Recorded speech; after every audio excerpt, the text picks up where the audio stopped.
التونسي والاهلي بطرابلس. التصويب من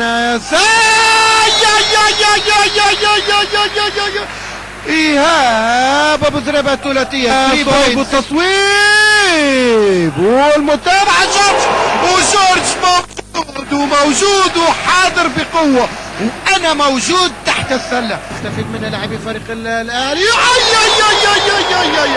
مش ممكن يا موسى يا بوريما موجود.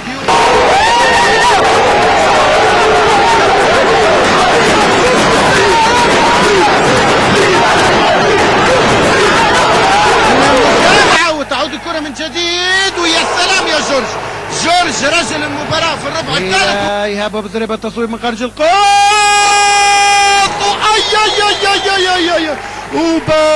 ايهاب ابو زريبه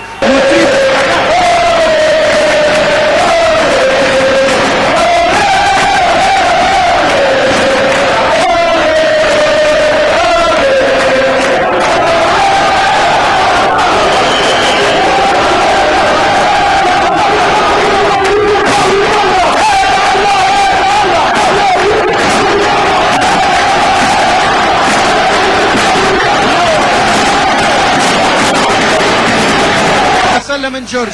اذا التركيز من الناحيه الدفاعيه بالنسبه لاعبيه، واحتساب نقطتين بالفعل، نقطتين وخطا ورميه حره اضافيه، والخط تكون داخل حلقه. وعوده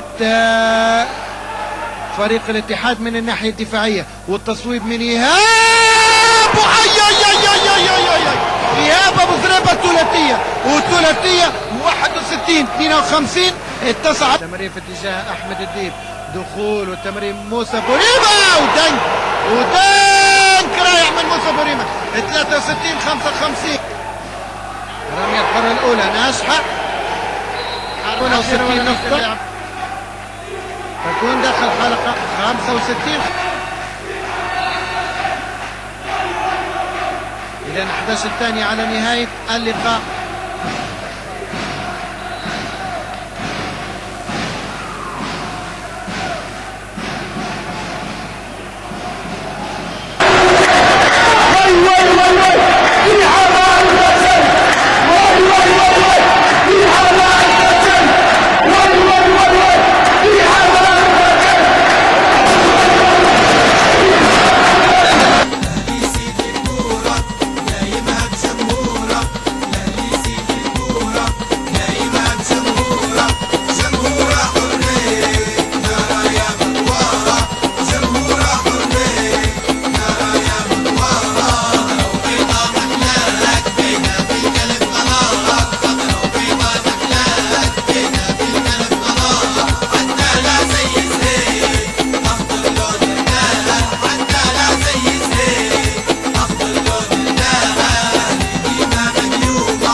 مش عارف شمني اذكرنا يا رب العالمين وفوق يا حسن الزعيم.